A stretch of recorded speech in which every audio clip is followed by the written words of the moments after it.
अगला हमारा question number 10 है। तो क्वेश्चन नंबर 10 क्या है, समीकरण एक्स स्क्वायर प्लस के एक्स माइनस के 5/4 बराबर 0 का एक मूल 1/2 है, तो के का मान ज्ञात कीजिए। तो के का मान ज्ञात करना है तो सबसे पहले क्वेश्चन नंबर जैसे हमारा 10 दिया है, हमारा द्विघात समीकरण क्या है, तो द्विघात समीकरण हमारा है, समीकरण दिया है हमें, समीकरण एक्स स्क्वायर प्लस के एक्स और माइनस के 5/4 बराबर में कितना दिया है हमें, 0। तो 0 दिया है तो 0 लिख लेंगे। उसके बाद क्या है, के का मान ज्ञात करना है हमें, के बराबर क्वेश्चन मार्क, और हमें एक मूल दिया है यानी कि एक्स बराबर दिया है हमें, कितना दिया है, 1/2। तो एक्स की जगह 1/2 लगाएंगे हम। तो हमें दिया है समीकरण एक्स स्क्वायर, जैसे एक्स की जगह लगाएंगे इसमें तो 1/2 का स्क्वायर और प्लस के और के की जगह लगाएंगे तो 1/2 और माइनस के 5/4 बराबर में 0। तो 1/2 इसको होल स्क्वायर खोलेंगे तो 1/2 हो जाएगा यहाँ पे 4, और प्लस के का गुणा करेंगे तो यहाँ पे हो जाएगा k/2, और इधर माइनस का उधर किसका हो जाएगा, ये प्लस के 5/4 बराबर में 0 है, तो 0 बना रहने दो, ठीक है। तो यहाँ पे इनका एलसीएम लेंगे तो कितना होगा हमारा 4, तो 4 एलसीएम होगा, तो यहाँ पे कितना बचेगा 1 + के 2 और बराबर इधर दिया हमें 5/4। तो 4 से 4 ये कट जाएंगे, तो 1 + के 2 बराबर कितना होगा हमारा 5। तो 5 हो जाएगा, जैसे इधर प्लस का उधर किसका होगा, ये माइनस का, तो 1 प्लस, तो यहाँ पे लिख देंगे हम 2 बराबर में 5 माइनस के 1, तो 2 बराबर होगा 5 में से 1 जाएगा तो 4, और 2 से काटेंगे तो 2 दूना 4, तो के का मान हमारा कितना निकल के आया 2। तो इसका कौन सा ऑप्शन सही था, तो हमारा ये ऑप्शन सही है, क्वेश्चन नंबर 10 का ऑप्शन नंबर 2। अब अगला दिया है कि द्विघात समीकरण कि 3x स्क्वायर माइनस के 12x प्लस के m बराबर 0 के मूल बराबर हैं, तो m का मान ज्ञात कीजिए। तो क्वेश्चन नंबर 11 लिख लेते हैं, चलो क्वेश्चन नंबर 11। तो क्वेश्चन नंबर 11 हमें द्विघात समीकरण दिया है, द्विघात समीकरण। तो द्विघात समीकरण हमें क्या दिया है,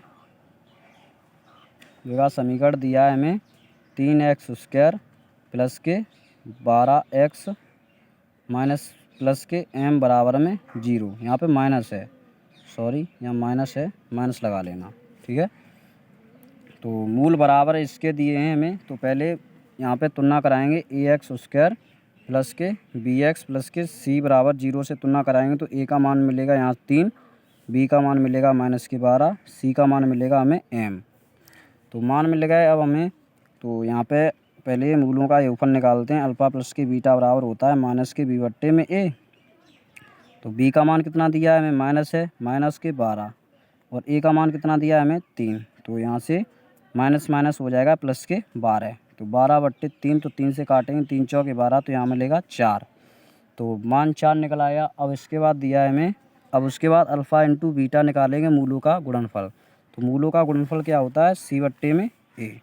तो c का मान कितना दिया है हमें m, a का मान कितना दिया है हमें 3। तो यहाँ पे समीकरण 1 2, अब ये मूल बराबर थे, जैसे अल्फ़ा प्लस के बीटा बराबर अल्फ़ा इंटू बीटा, मूल बराबर हैं तो मूल बराबर कर लेंगे। तो अल्फ़ा प्लस बीटा कितना निकला था हमारा 4, और अल्फ़ा इंटू बीटा निकला था हमें m/3।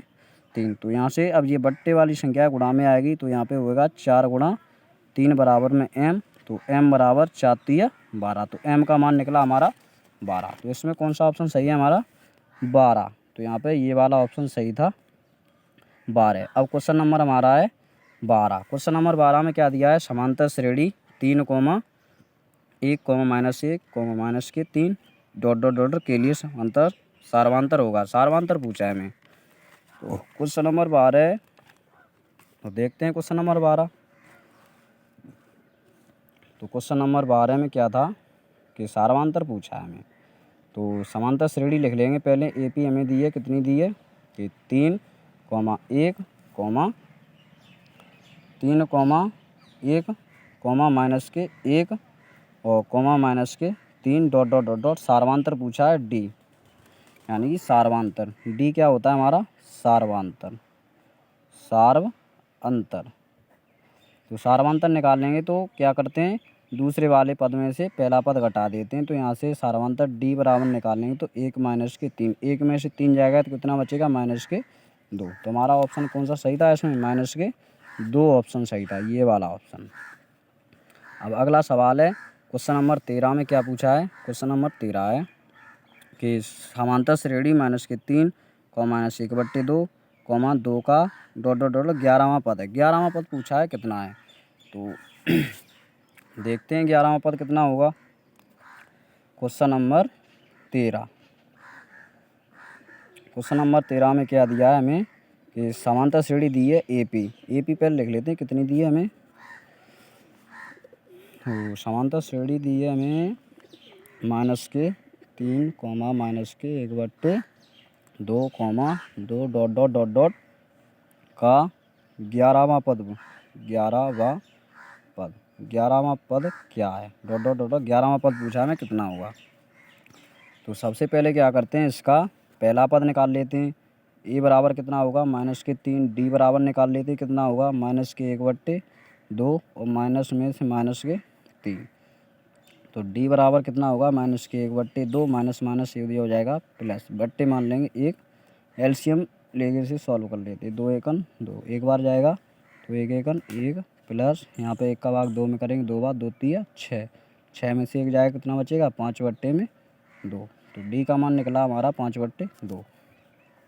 11वां पद पूछा है हमें A11, तो A11 कितना होगा A प्लस के 10D।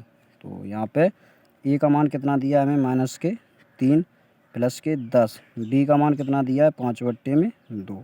तो 5 से काटेंगे 5 दूनी 10 या 2 पंजे 10, 2 पंजे 10 होगा। तो यहाँ पे कितना होगा माइनस के 3 प्लस 5 × 5। तो यहाँ पे कितना होगा माइनस के 3 5 पंजे 25। अब 25 में से 3 जाएगा तो कितना बचेगा हमारा 22। तो 22 बचेगा। तो हमारा कौन सा ऑप्शन सही है इसमें, क्वेश्चन नंबर 13 था तो हमारा ये बी ऑप्शन सही है। अब पूछा है क्वेश्चन नंबर हमें 14। क्वेश्चन नंबर 14 है त्रिभुज ABC तथा त्रिभुज DEF में AB/DE बराबर BC/DF हैं तो ये समरूप होंगे यदि। तो समरूप होंगे, समरूप कब होंगे, जैसे हम त्रिभुज 2 बना लेते हैं। क्वेश्चन नंबर ये हमारा कौन सा है 14 है।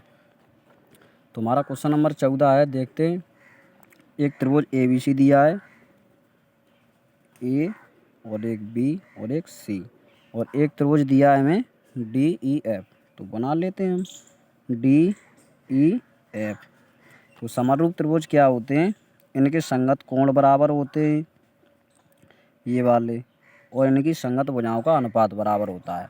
तो इसमें सारे कोण दिए हैं कि कोण कौन से होंगे। तो यहाँ पे देखो जैसे कोण A बराबर होगा कोण, ये वाला कोण इसके बराबर होगा, कोण A बराबर होगा कोण D के, और कोण B बराबर होगा कोण E के, कोण B बराबर कोण होगा E के, और फिर कोण C बराबर होगा कोण F के, कोण C बराबर कोण F। अब इसमें से देखते हैं कौन सा ऑप्शन सही है। तो यहाँ से मैच करते हैं, देखते हैं कौन सा ऑप्शन सही है।